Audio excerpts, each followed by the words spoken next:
എല്ലാ പ്രേക്ഷകർക്കും master for you Malayalam YouTube ചാനലിലേക്ക് സ്വാഗതം. ഇഷ്ട വ്യക്തിയെ ഓർത്ത് ആദ്യം കാണുന്ന, നിങ്ങളുടെ മനസ്സിൽ ആദ്യം ശ്രദ്ധയിൽപ്പെടുന്ന ഒരു ഫയൽ തിരഞ്ഞെടുക്കുക. ആരാണ് നിങ്ങളെയും നിങ്ങളുടെ വ്യക്തിയെയും ബുദ്ധിമുട്ടിച്ചുകൊണ്ടിരിക്കുന്നത് എന്നതിനെക്കുറിച്ച് പറയാം. നിങ്ങൾക്ക് നൽകിയിരിക്കുന്നത് 2 ഫയലുകളാണ്. ഇഷ്ടമുള്ളൊരു ഫയൽ തിരഞ്ഞെടുക്കുക, അതിനുശേഷം വീഡിയോ തുടർന്ന് കാണുക. നിങ്ങൾക്കെല്ലാവർക്കും ഈ വീഡിയോ ഇഷ്ടപ്പെടുമെന്ന് കരുതുന്നു. വീഡിയോ ഇഷ്ടപ്പെട്ടാൽ ലൈക്ക് ചെയ്യുക, ഷെയർ ചെയ്യുക, കൂടാതെ ചാനൽ സബ്സ്ക്രൈബ് ചെയ്യുക. നിങ്ങൾ നൽകുന്ന പിന്തുണയാണ് കൂടുതൽ വീഡിയോകൾക്ക് പ്രചോദനമാവുന്നത്. അതുകൊണ്ട് തന്നെ ഈ ചാനലിലെ വീഡിയോസ് ഇഷ്ടപ്പെട്ടാൽ ലൈക്ക് ചെയ്യുക, ഷെയർ ചെയ്യുക, ചാനൽ സബ്സ്ക്രൈബ് ചെയ്യുക. ആദ്യമായിട്ട് നമുക്ക് വീഡിയോയിലേക്ക് തന്നെ പോകാം. തത്തമ്മ, പച്ച നിറത്തിലുള്ള തത്തമ്മയെ ഇഷ്ടപ്പെട്ട വ്യക്തികളുടെ റീഡിങ്ങിലേക്കാണ് നാം പോകുന്നത്. നിങ്ങൾ നിങ്ങളുടെ വ്യക്തിയെ ആത്മാർത്ഥമായി സ്നേഹിക്കുന്നു. നിങ്ങളുടെ വ്യക്തിയെ നിങ്ങൾക്ക് ഒരുപാട് ഇഷ്ടമാണ്. നിങ്ങളുടെ വ്യക്തി നിങ്ങൾക്കെല്ലാമാണ്. ജീവിതത്തിലൊരു പ്രത്യേക ഘട്ടത്തിൽ നിങ്ങളുടെ വ്യക്തിയെ ഹൃദയം കൊണ്ട് നിങ്ങൾ കണ്ടെത്തുന്നു. നിങ്ങൾ അന്നു മുതൽ നിങ്ങൾക്ക് ഏറ്റവും പ്രധാനപ്പെട്ട ഒരു വ്യക്തിയായിട്ട് നിങ്ങളതിനെ കണക്കാക്കുന്നു. നിങ്ങളുടെ സുഖദുഃഖങ്ങളിൽ ആ വ്യക്തിക്ക് പങ്ക് നൽകുന്നു. സന്തോഷം ആ വ്യക്തിയോടുകൂടി ഇരട്ടിപ്പിക്കാനും ദുഃഖങ്ങൾ ആ വ്യക്തിയോടുകൂടി പങ്കുവച്ച് ഇല്ലാതാക്കാനും നിങ്ങളുടെ മനസ്സാഗ്രഹിക്കുന്നു. ആ വ്യക്തിക്ക് വേണ്ടി പ്രാർത്ഥിക്കുകയും ആ വ്യക്തിക്ക് വേണ്ടി നിലകൊള്ളുകയും ആ വ്യക്തിയുടെ ഗുണങ്ങളും ദൂഷ്യങ്ങളും എല്ലാം സഹിച്ചും ക്ഷമിച്ചും ആ വ്യക്തിയോടൊപ്പം ഒരു യാത്ര. ജീവിതത്തിൽ അതാണ് നിങ്ങളുടെ സ്വപ്നം. ജീവിതം എന്നൊരു യാത്ര ആ വ്യക്തിയോടൊപ്പം തുടർന്നുകൊണ്ടേയിരിക്കുക. അതിനിടയിൽ ഒരുപാട് പ്രശ്നങ്ങൾ സൃഷ്ടിച്ചുകൊണ്ട് ചില ആളുകൾ വരുന്നു. നിങ്ങൾ ആ വ്യക്തിയെ സ്നേഹിക്കുന്നതും ആ വ്യക്തി നിങ്ങളെ സ്നേഹിക്കുന്നതും ചിലർക്ക് ബുദ്ധിമുട്ടുണ്ടാക്കുന്നു. നിങ്ങളാരെയും ബുദ്ധിമുട്ടിക്കാതിരുന്നപ്പോഴും ആരുടെയും ജീവിതത്തെ തകർക്കാതിരുന്നപ്പോഴും നിങ്ങളെ ആരും ശല്യം ചെയ്യാൻ വരില്ലെന്നും ബുദ്ധിമുട്ടിക്കാൻ വരില്ലെന്നും നിങ്ങൾക്കൊരു ചിന്തയുണ്ടായിരുന്നു. ഞാൻ ആരെയും ഉപദ്രവിക്കുന്നില്ല, ഞാൻ ഒരാളുടെ നാശം പോലും ആഗ്രഹിക്കുന്നില്ല, എനിക്കത് അറിയാനും ആഗ്രഹമില്ല. ഈ ലോകത്തെല്ലാവർക്കും നന്മയുണ്ടാകണമെന്ന് ആഗ്രഹിക്കുന്നു. സ്വാർത്ഥമായൊരു ചിന്തയും നിങ്ങളിലുണ്ടായില്ല. നിങ്ങളെ ഇഷ്ടപ്പെടാതെ നിങ്ങളെ ബുദ്ധിമുട്ടിക്കുകയും അകാരണമായി നിങ്ങളെയും നിങ്ങളുടെ വ്യക്തിയെയും അകറ്റാൻ ശ്രമിക്കുന്നവരുടെ ലക്ഷ്യങ്ങളും നിങ്ങളിപ്പോൾ മനസ്സിലാക്കിയിരിക്കുന്നു. ആദ്യം നിങ്ങൾക്ക് അതിനെക്കുറിച്ചൊരു ബോധ്യം ഉണ്ടായിരുന്നില്ല. ഞാൻ ആരെയും ഉപദ്രവിക്കാത്തത് കൊണ്ട് ആരും എന്നെയും ഉപദ്രവിക്കില്ല, ആരും എനിക്കെതിരെയും ഒന്നും ചെയ്യില്ല എന്നായിരുന്നു നിങ്ങളുടെ ചിന്ത. പക്ഷേ സത്യം അതല്ലാതെയായിരുന്നു. നിങ്ങളിൽ ഉള്ള ചില പ്രശ്നങ്ങൾ, നിങ്ങളറിയാതെ വന്ന ചില കാര്യങ്ങൾ, അതിനെയൊക്കെ നിങ്ങളുടെ തലയിൽ കെട്ടിവെച്ചുകൊണ്ട് നിങ്ങളും നിങ്ങളുടെ വ്യക്തിയും തമ്മിലുള്ള നല്ല ജീവിതത്തെ ഇല്ലാതാക്കാനും ആ ജീവിതത്തെ തകർത്ത് കളയാനും മനഃപൂർവ്വമായി ശ്രമിക്കുന്നവർ. നിങ്ങൾ നിങ്ങളുടെ വ്യക്തിയും തമ്മിൽ സ്നേഹത്തോടെ ഇരിക്കുന്നതും കാര്യങ്ങൾ സംസാരിക്കുന്നതും സന്തോഷം പങ്കുവെക്കുന്നതും ദുഃഖങ്ങളിൽ കണ്ണീരൊപ്പുന്നതും അവർക്കിഷ്ടമാകുന്നില്ല. അവരാഗ്രഹിക്കുന്നത് എല്ലാം അവരുടെ കീഴിലാവണമെന്നാണ്. അവരങ്ങനെയാണ് ചിന്തിക്കുന്നത്. നിങ്ങളെയോ നിങ്ങളുടെ വ്യക്തിയെയോ അവർ സ്നേഹിക്കുന്നില്ല. അവരുടെ മനസ്സിൽ ഒരുമിച്ചുള്ള ഈ സന്തോഷങ്ങൾ എന്നേക്കുമായിട്ട് നശിച്ചു പോകണം, തകർന്നു പോകണം എന്നുള്ളത് മാത്രമാണ്. പറയുമ്പോൾ അവർ പറയും, ഞാൻ നിങ്ങളുടെ ഉറ്റ സുഹൃത്താണ്, ഞാൻ നിങ്ങളുടെ ഏറ്റവും അടുത്ത ബന്ധുവാണ്, ഞാൻ നിങ്ങളുമായി ഏറ്റവും അടുത്ത ആളാണെന്നൊക്കെ പറയും. അങ്ങനെ നല്ല വാക്ക് നേരിട്ടും പറയും. പക്ഷേ അങ്ങനെയുള്ളവർ ചിലർ നിങ്ങളെ ഏറ്റവും അടുത്ത് നിന്നുകൊണ്ട് നിങ്ങളെ ഉപദ്രവിക്കുന്നു, അടുത്ത് നിന്നുകൊണ്ട് നിങ്ങളെ വിഷമിപ്പിക്കുന്നു. അവരുടെ പ്രവർത്തനങ്ങളാണ് നിങ്ങൾക്ക് ഏറ്റവും കൂടുതൽ വിഷമമുണ്ടാക്കുന്നത്. നിങ്ങളപ്പോൾ വിചാരിക്കും, ഏറ്റവും അടുത്തവർ ഇങ്ങനെയാണെങ്കിൽ ദൂരെയുള്ളവർ എങ്ങനെയായിരിക്കും?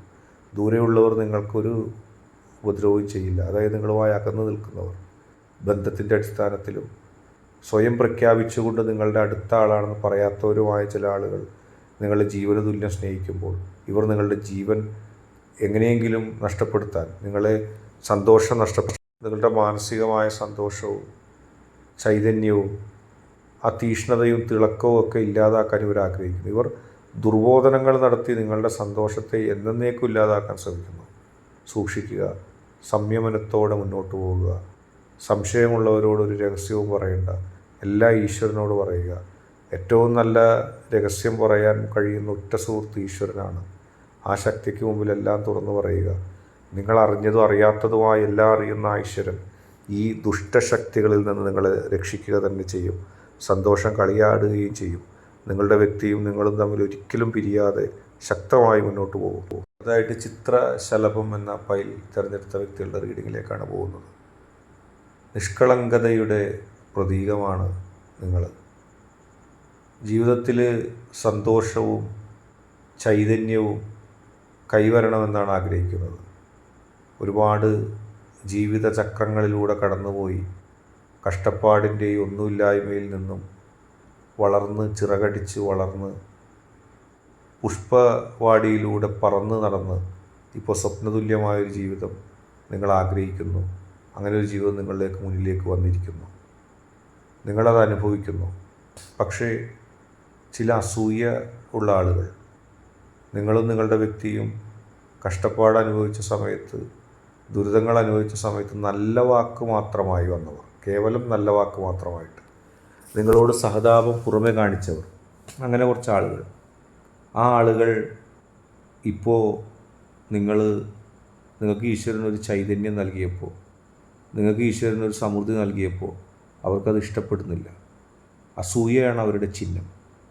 അസൂയപ്പെട്ടുകൊണ്ടാണ് അവർ നിങ്ങളെ വെറുക്കുന്നത്. അല്ലെങ്കിൽ അവരും നിങ്ങൾ തമ്മിലൊരു പ്രശ്നവുമില്ല. നിങ്ങൾ കുഴിയിൽപ്പെട്ടപ്പോൾ സഹതാപ വാക്കുകളുമായിട്ട് സ്ഥിരം വന്ന ആളുകൾ, എന്ത് കഷ്ടമായിപ്പോയി, നിങ്ങൾക്കുള്ള ദുരിതം മറ്റാർക്കുമില്ല എന്നിങ്ങനെയുള്ള സംസാരങ്ങളുമായി വന്നു. നിങ്ങൾക്കിനൊരു രക്ഷയുമില്ല എന്ന് പറയാനാണ് അവർ ശ്രമിച്ചത്. സഹതാപത്തിൽ നിങ്ങളെ ആശ്വസിപ്പിക്കാനും സമാശ്വസിപ്പിക്കാനും വന്നെങ്കിലും നിങ്ങൾക്കിനൊരു രക്ഷയുമില്ല, നിങ്ങളിനി ഈ പ്രതിസന്ധിയിൽ നിന്ന് രക്ഷപ്പെടാൻ പോകുന്നില്ല എന്ന് പറഞ്ഞുകൊണ്ട് നിങ്ങളെ സമീപിച്ച ആൾക്കാരാണ് അവർ നിങ്ങളെ ഇല്ലാതാക്കാനാണ് ശ്രമിക്കുന്നത്. അവരൊരു വാക്കും പോസിറ്റീവ് എനർജി ഇല്ല. നിങ്ങളുടെ എല്ലാ പ്രതീക്ഷയും നഷ്ടപ്പെടുത്താനാണ് അവർ നിങ്ങളോട് സംസാരിക്കുന്നത് പോലും. നിങ്ങളുടെ ആത്മവിശ്വാസത്തെ കെടുത്താൻ അവർ ശ്രമിക്കുന്നു. പക്ഷെ നിങ്ങളിതൊന്നും കെടുത്താനോ നഷ്ടപ്പെടാനോ നിൽക്കണ്ട. നിങ്ങൾ പോസിറ്റീവായിട്ട് മുന്നോട്ട് പോവുക. ഈശ്വരൻ നിങ്ങൾക്ക് പോസിറ്റീവായിട്ടുള്ള എനർജി നൽകും. എല്ലാ പ്രതിസന്ധികളിൽ നിന്നും നിങ്ങളെ രക്ഷിച്ചുകൊണ്ട് ഈശ്വരൻ നിങ്ങൾക്ക് സംരക്ഷണം നൽകും. ശുഷ്കമാണ് മനുഷ്യരായിട്ടുള്ള എല്ലാവരുടെയും ജീവിതം. അധികകാലം ഉള്ള ഒരു ജീവിതമല്ല ഒരു മനുഷ്യൻ്റെയും. എല്ലാത്തിൻ്റെയും സമയം കണക്ക് കൂട്ടിക്കഴിഞ്ഞാൽ അത് വളരെ വിരളമാണ്, കുറവാണെന്നൊക്കെ തോന്നും. പക്ഷെ അതിനിടയിലും മനുഷ്യൻ മറ്റുള്ളവനോട് അസൂയ തോന്നുകയും മറ്റുള്ളവൻ്റെ നന്മയിൽ കണ്ണുകടി ഉണ്ടാകുകയും ചെയ്യും. നിങ്ങൾ നിഷ്കളങ്കതയുടെ പ്രതീകമാണ്. നിങ്ങൾക്ക് ഈശ്വരൻ നൽകിയ അനുഗ്രഹങ്ങൾ നിങ്ങളുടെ നിഷ്കളങ്കതയുടെ പ്രതീകമാണ്. നിങ്ങൾക്ക് കൃത്യമായൊരു സൗന്ദര്യവും കൃത്യമായൊരു സ്വഭാവത്തിലും ശാരീരികമായ സൗന്ദര്യവും ആകർഷണവും നിങ്ങൾക്ക് ഈശ്വരൻ നൽകിയിട്ടുണ്ട്. അതിൽ പോലും ചിലർക്ക് അസൂയയുണ്ട്. നിങ്ങളുടെ നല്ല സ്വഭാവത്തെ, നിങ്ങളുടെ സൗമ്യഭാവത്തെ, നിങ്ങളുടെ ജീവിതത്തിൽ നിങ്ങൾ അനുവർത്തിച്ച നല്ല ആ ശീലങ്ങളെ, അതിനെല്ലാം അസൂയയോടുകൂടിയാണ് കാണുന്നത്. കാരണം അവർക്ക് വേണ്ടപ്പെട്ട ചില ആളുകൾക്ക് ആ സ്വഭാവമില്ല. നിങ്ങളെപ്പോലെ പോസിറ്റീവ് എനർജി അവരിലില്ല. അതിലവർ അസൂയപ്പെടുകയാണ്. അത് നെഗറ്റീവ് എനർജിയാണ്. നിങ്ങളിലെ പോസിറ്റീവ് എനർജി, നിങ്ങളുടെ ഈശ്വര ചൈതന്യം, നിങ്ങളുടെ നല്ല മനസ്സ്, അത് നിങ്ങൾ സ്വായത്തമാക്കിയതാണ് നിങ്ങളുടെ മനസ്സിൻ്റെ ശുദ്ധത കൊണ്ട്, മനസ്സിൻ്റെ സ്വാഭാവികമായ നന്മ കൊണ്ട്. പക്ഷെ അവർ നിങ്ങളോട് അസൂയപ്പെടുകയാണ്. നിങ്ങൾക്കും നിങ്ങളുടെ വ്യക്തിക്കും ഒരു നന്മയും ഉണ്ടാകരുതെന്ന് അവർ ആഗ്രഹിക്കുന്നു. അവർ നിങ്ങളുടെ ഉപദേശകരായിട്ട് ചട്ടം പഠിപ്പിക്കുവാനും ഈ സദാചാര കമ്മിറ്റി പോലെയൊക്കെ നിങ്ങളെ സമീപിക്കുന്നു. ഇതെന്താ ഇങ്ങനെ, അതെന്താ അങ്ങനെ എന്നൊക്കെ പറഞ്ഞു വരുന്നു. അപ്പോൾ നിങ്ങൾ ചിലപ്പോൾ ആദ്യഘട്ടത്തിൽ ധരിച്ചേക്കാം ഇവർ അഭ്യുതകാംക്ഷികളാണ്, ഇവർ നന്മ ഉപദേശിക്കുന്നവരാണ്. ഒരിക്കലുമല്ല. നിങ്ങൾ ഒരിക്കലും അത് ചിന്തിക്കുകയും വേണ്ട. നിങ്ങളിൽ അങ്ങനെ ഒരു ആശയക്കുഴപ്പം ഉണ്ടാകുകയും വേണ്ട. നിങ്ങൾ സർവശക്തനായ ഈശ്വരനോട് പ്രാർത്ഥിക്കുക, നിങ്ങളുടെ ശക്തിയോട് പ്രാർത്ഥിക്കുക, പോസിറ്റീവ് എനർജിയോട് പ്രാർത്ഥിക്കുക. ഒരു സ്വപ്നതുല്യമായ നിങ്ങളുടെ ജീവിതത്തെ കൂടുതൽ ശോഭ ഈശ്വരൻ നൽകട്ടെ. ഇത്തരം നെഗറ്റീവ് എനർജിക്കാരുടെ ഒരു നെഗറ്റീവ് എനർജിയും നിങ്ങൾ വരുത്തണ്ട. നിങ്ങളെ അകറ്റാൻ ശ്രമിക്കുന്നവരും നിങ്ങളുടെ വ്യക്തിയുമായിട്ടുള്ള ജീവിതത്തിൻ്റെ സന്തോഷം കെടുത്താൻ ശ്രമിക്കുന്നവരും നിങ്ങളെ ചട്ടം പഠിപ്പിക്കാനും വാദം പഠിപ്പിക്കാനും വരുന്ന ആളുകളെപ്പോലെ അവരാണ് ശരി, നിങ്ങളാണെന്ന് തെറ്റെന്നും പറഞ്ഞ് പരാതി പറയുന്ന ആളുകളിൽ നിങ്ങൾക്ക് ആദ്യം കാണാം നിങ്ങളുടെ ശത്രുക്കളെ. സൂക്ഷിക്കുക. പോസിറ്റീവ് എനർജിയോടെ മുന്നോട്ട് പോവുക. ജീവിതത്തിലെ പോസിറ്റീവ് തരംഗം നിങ്ങളുണ്ടാവട്ടെ. നിങ്ങൾക്ക് തീർച്ചയായിട്ടും ഈശ്വര നന്മയുണ്ടാവുക. ഇന്നത്തെ വീഡിയോ ഇഷ്ടപ്പെട്ടെങ്കിൽ ലൈക്ക് ചെയ്യുക, ഷെയർ ചെയ്യുക, കൂടാതെ ചാനൽ സബ്സ്ക്രൈബ് ചെയ്യുക.